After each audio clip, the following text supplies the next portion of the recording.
Bien, donc nous allons poursuivre. Après avoir défini la méthode, d'accord. Après avoir défini la méthode qui permet de sélectionner les données, nous allons définir une nouvelle méthode qui permet de modifier. On va dire public.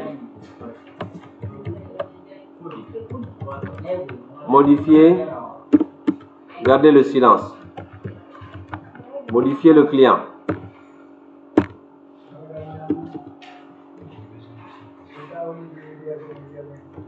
Pour modifier, on a besoin de quoi en premier?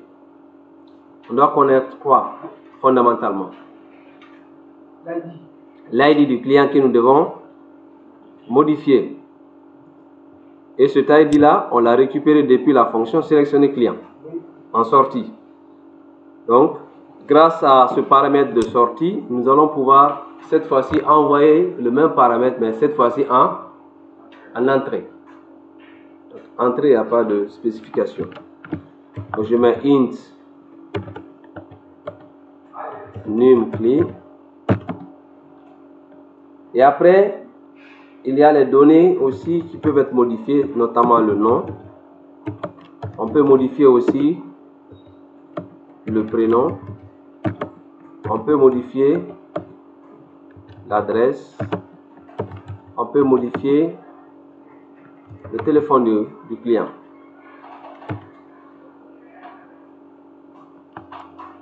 On peut modifier le téléphone du client.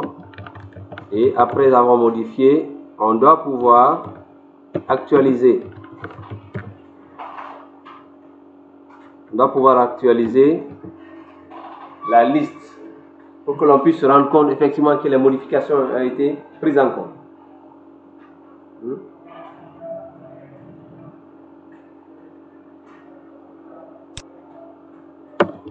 Donc là, on a quoi? Fin de la fonction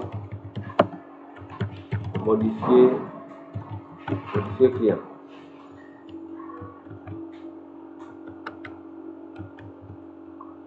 Fin de la fonction modifier client.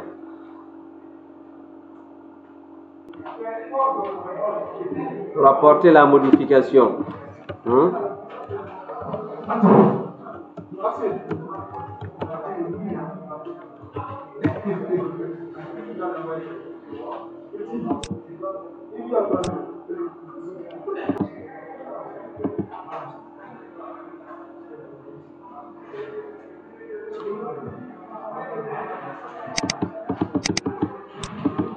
Donc, nous allons écrire l'instruction SQL qui me permet de modifier. L'instruction SQL qui permet de modifier, c'est Mariam Sou. Si je vais modifier une information en SQL,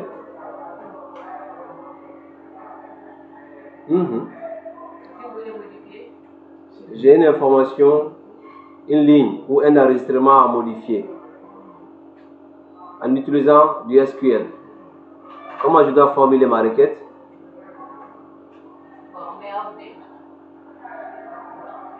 D'accord?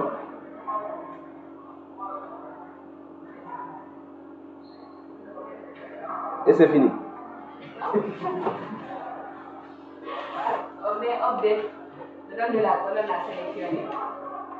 From la table, web, c'est comme ça.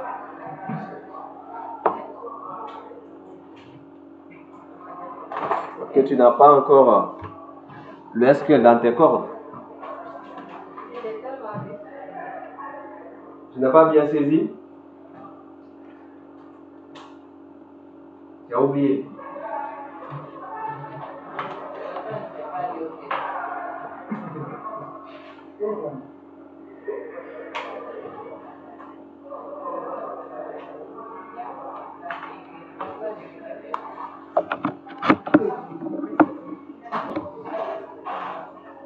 Donc on écrit update client, update le nom de la table, et puis on met 7, on spécifie les colonnes à modifier. La première colonne, nous avons dit c'est le nom du client. Je vais voir comment je l'ai formulé, c'est nom client. Nom client.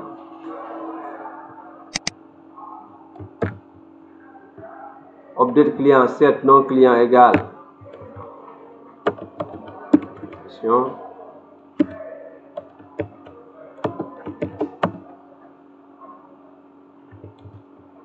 Alors ne refaites pas la même erreur que la dernière fois. Hein.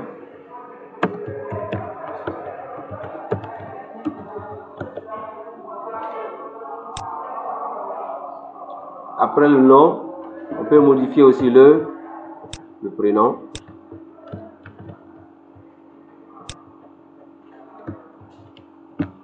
Prénom égal.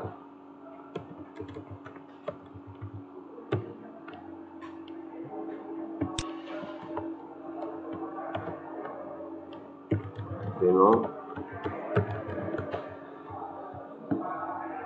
Après, le prénom c'est l'adresse.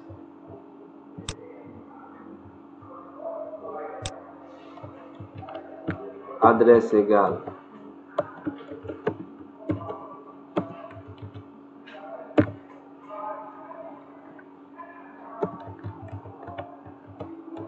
Adresse. Et après on a le téléphone.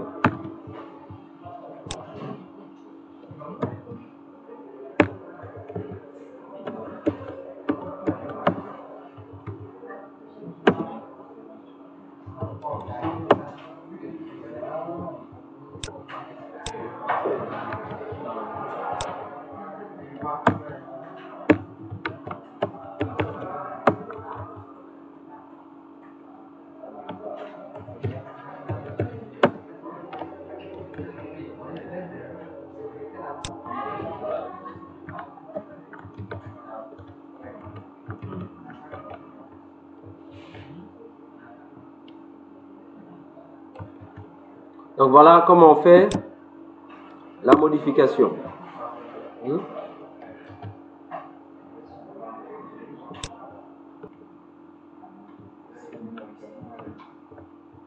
On va exécuter cette requête en s'assurant que nous avons confirmé la modification.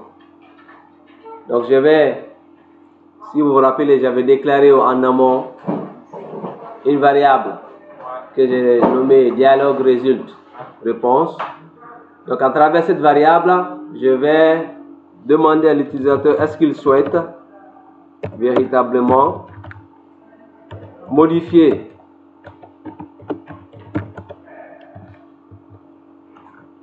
je vais demander souhaitez-vous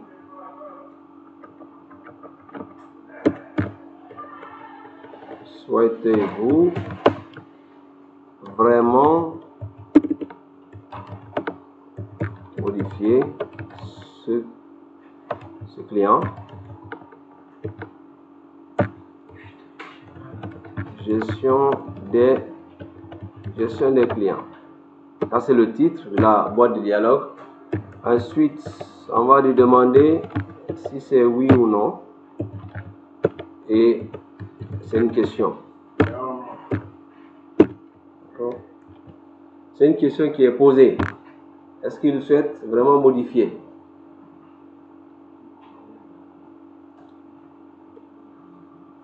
S'il dit oui, donc on va tester la réponse.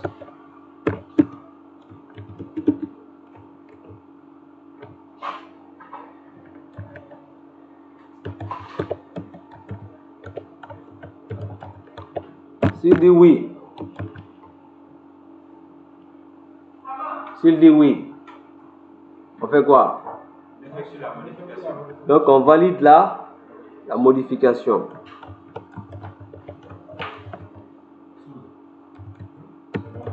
Exécute. Donc Donc s'il dit oui, on exécute la modification. Et après avoir exécuté la modification, il faut qu'on recharge. On doit recharger quoi? La liste des clients. Pour s'assurer que cette modification a été prise en compte.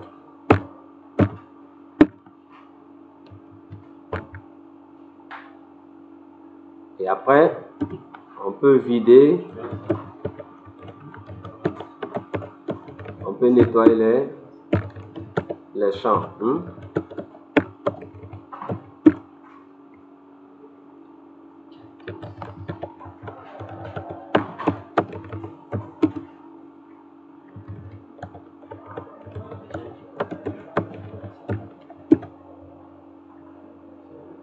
Nom, prénom, adresse, téléphone. Et puis, on sort de ce case.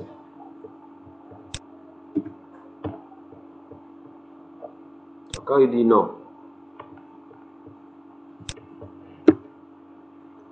je peux aussi dire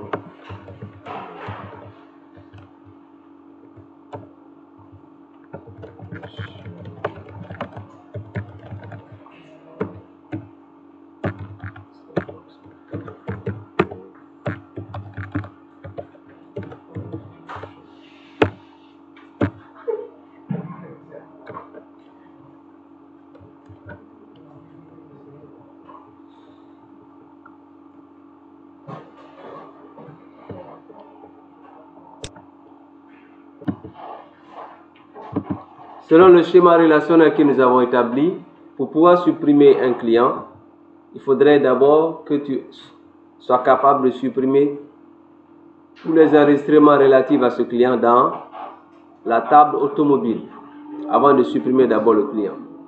Et si déjà une automobile a été diagnostiquée, il faudrait d'abord supprimer tous les diagnostics avant de remonter, supprimer l'automobile et supprimer le client. Donc, vous devez tenir compte dans la suppression de l'existence de la contrainte d'intégrité référentielle. Autrement dit, on ne peut supprimer un enregistrement se trouvant dans le client que lorsque ces enregistrements connexes dans automobile, dans le diagnostic, sont supprimés. Et voir plus loin dans dépannage. Donc, je vais écrire enfin une fonction qui permet de supprimer un client en tenant compte des contraintes d'intégrité référentielle. Donc, on y va ensemble.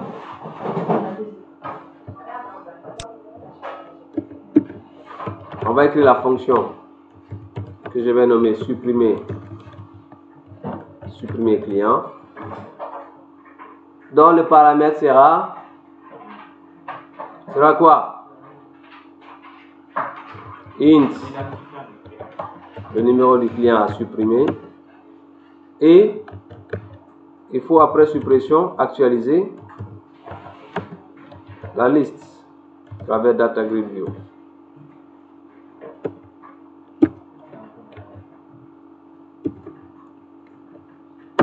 Donc fin de la fonction supprimer client.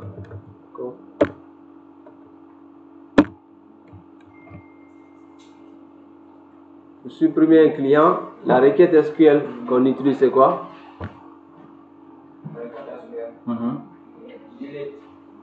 C'est tout? C'est tout?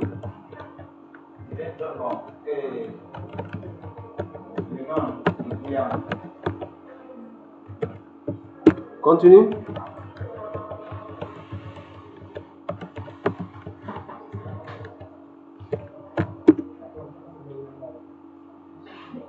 Peut-être, bon, le nom du client, oui, c'est ça? Non, le nom du client à supprimer. C'est tout?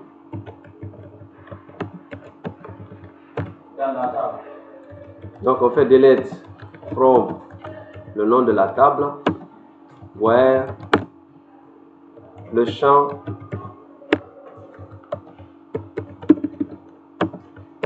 d'accord.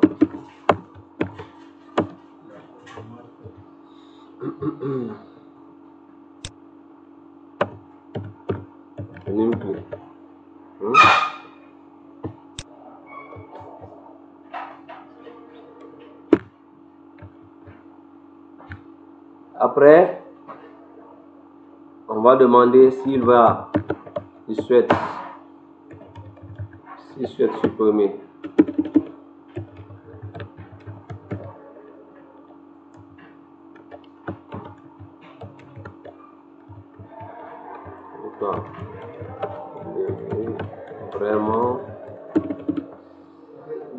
Voulez-vous vraiment supprimer ce client?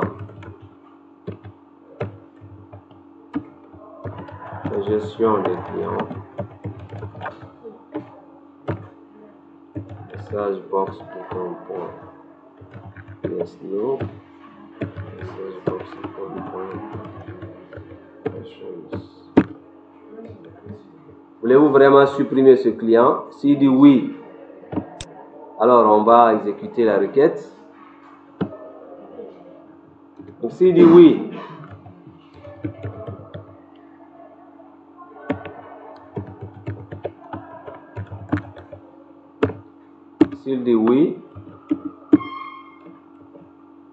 on exécute la requête.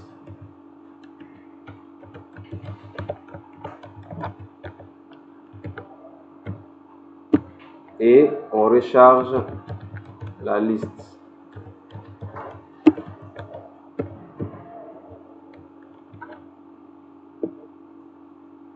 On recharge la liste. Ce niveau-là peut s'arrêter ici.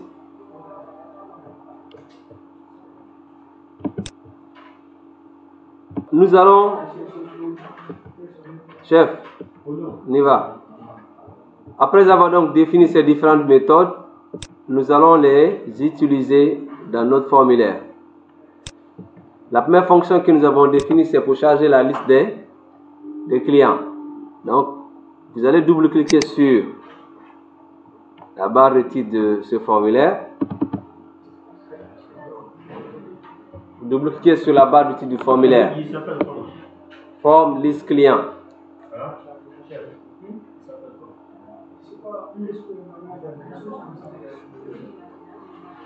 Ça y est? J'ai dit de double-cliquer sur la barre de titre du formulaire. Liste client. Ça y est.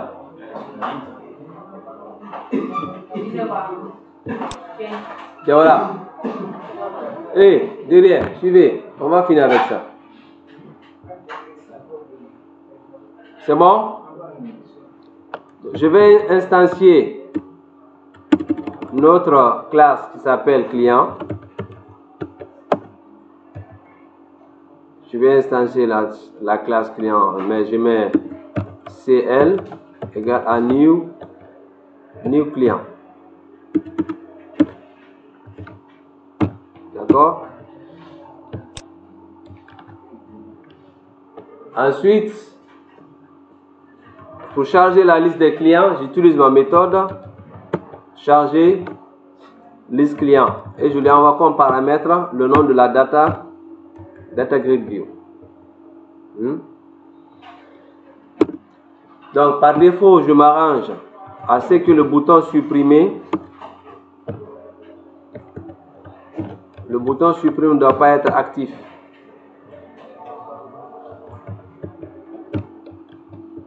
Donc au démarrage du formulaire, je vais désactiver le bouton de suppression.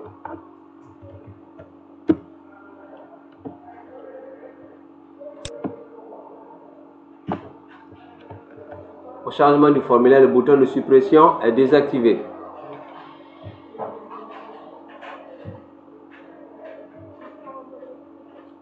C'est bon?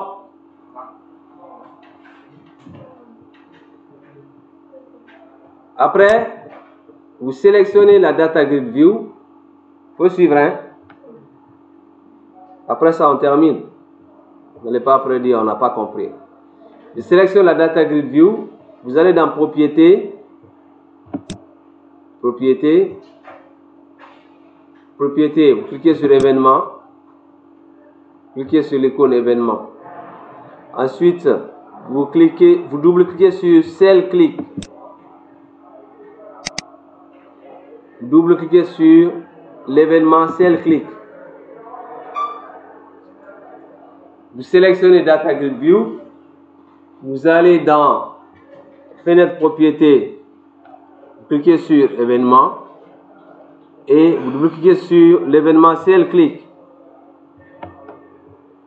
Là, je vais appeler ma fonction sélectionner client. Et je lui envoie les paramètres. Le nom, le prénom, après le prénom c'est l'adresse, après l'adresse le téléphone. Après le téléphone, on a un paramètre en sortie qui est le numéro du client. Cela signifie que je dois déclarer une variable qui correspond à numéro client depuis le formulaire ici.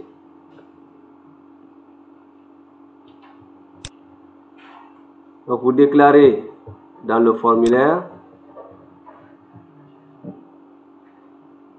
une variable de type long qui va représenter numéro client. Numéro client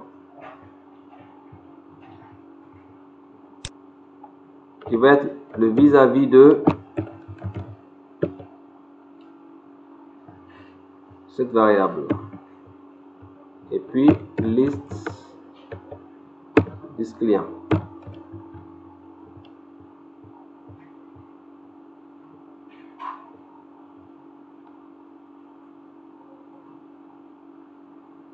J'ai oublié un détail. Oui, donc je dois mettre avant numéro CLI, je dois mettre le mot out.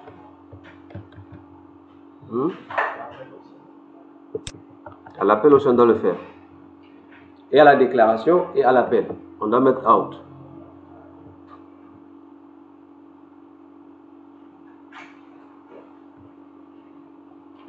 Et à ce stade, je vais activer le bouton supprimer que j'avais désactivé à l'entame.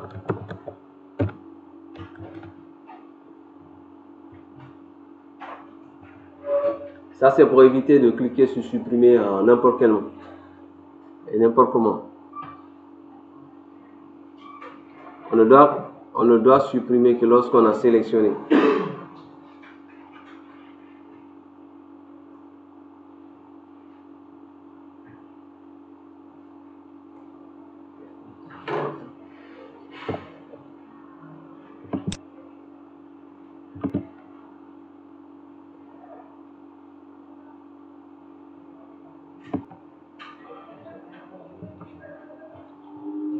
Vous revenez sur le formulaire, vous double-cliquez sur le bouton modifier. Double-cliquez sur le bouton modifier. Et là, on fait appel à notre fonction modifier client qui va recevoir en paramètre le numéro du client, ensuite le nom, ensuite le prénom, ensuite l'adresse, le téléphone et liste client.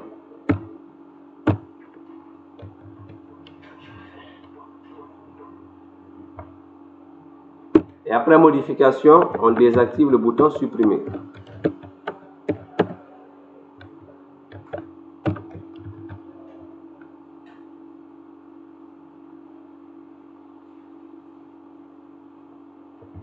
Donc à l'entame, le bouton supprimer n'est pas actif.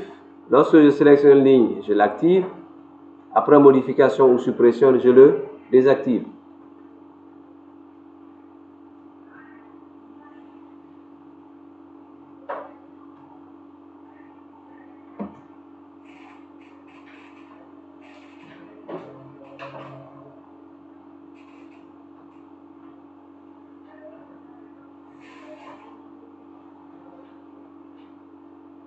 Parce qu'ici, il n'y a pas de difficulté.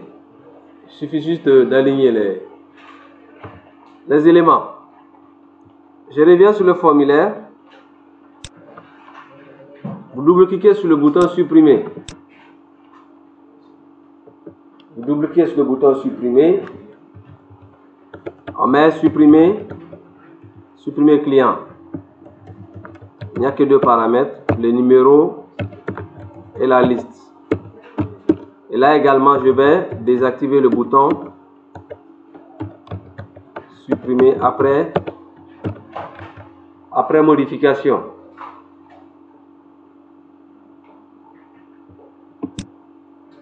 Votre classe client. Vous revenez dans la classe client. On doit définir la fonction qui permet d'afficher la fenêtre. Le formulaire liste.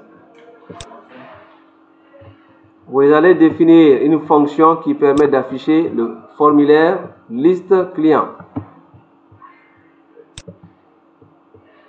Formulaire liste client. Vous devez définir une méthode pour ça. Donc, je viens vers la fin. Je vais mettre fonction public void. D'abord, je dois définir. Je devais déclarer d'abord. Le formulaire s'appelle comment? Form liste client. F list. Ensuite, public void affiché form liste client. Afficher forme liste client.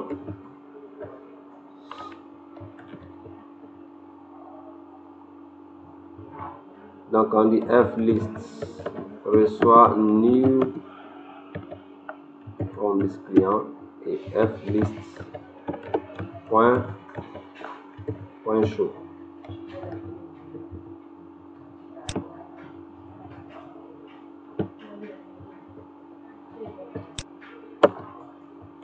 Donc cette fonction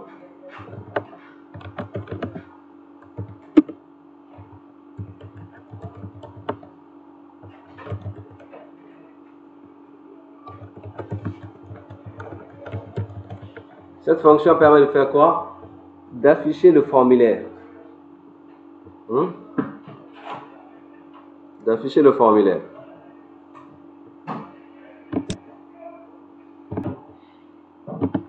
Double-cliquez sur le bouton liste client. Double-cliquez sur le bouton liste client.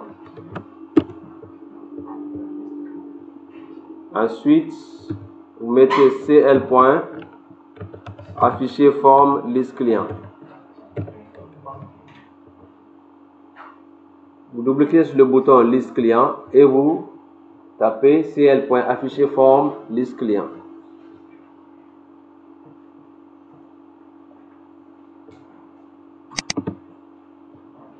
Bien, maintenant pour tester ce qu'on a fait, je vais démarrer le débogage pour terminer.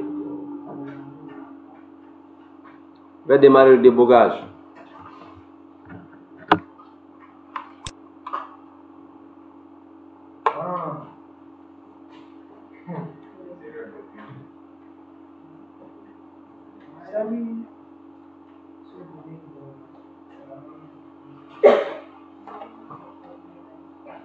Donc à partir du formulaire d'enregistrement,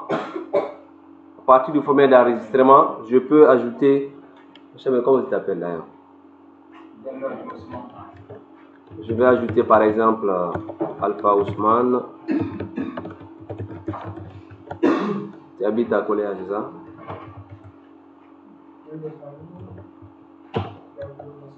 Ton numéro de téléphone c'est 12 90 33, c'est ça?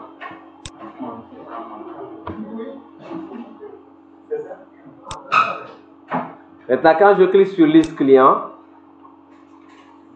il m'envoie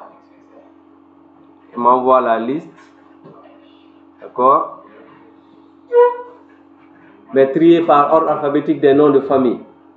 Vous allez constater au niveau des noms de famille, vous avez les Ba, les Diallo et puis Koulibaly. Et par défaut, le bouton de suppression est désactivé.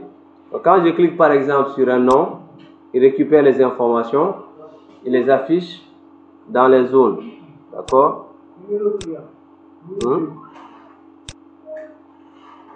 D'accord? Quand je sélectionne une ligne, il récupère les données, il les affiche là.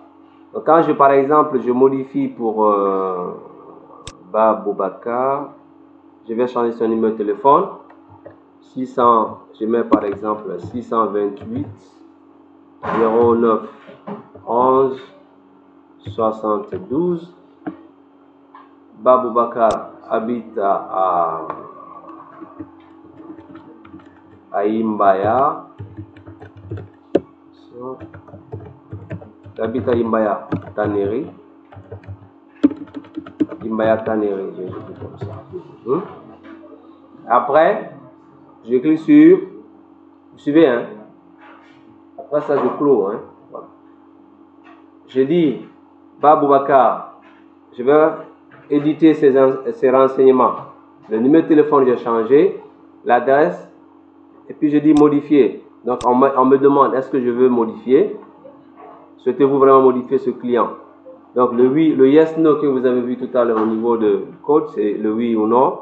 Maintenant le question, c'est ça, l'icône. D'accord? Quand je dis oui, donc là il me recharge immédiatement la liste. Et là vous allez constater que ça a été pris en compte. Et chaque fois le bouton est désactivé. Donc je vais sélectionner Koulibaly par exemple. Lui je vais le supprimer. Je dis supprimer. Il me demande est-ce que je vais supprimer ce client. Quand je dis oui, il va enlever les données à l'intérieur normalement. Est-ce que j'ai rechargé les données? Non, je n'ai pas rechargé. Nom de la colonne non valide. Numéro client. Ça c'est au niveau de quelle colonne? La suppression. Ah oui. Oh là là là là là là là. Au lieu de mettre numéro client, moi j'ai du numcli. D'accord? Ça devait bugger forcément. C'est numéro client et non numcli. J'espère que vous n'avez pas écrit la même chose. Hein? Vous avez écrit la même chose que moi. De toute évidence. Personne n'a prêté attention au nom de la colonne. On est tous partis.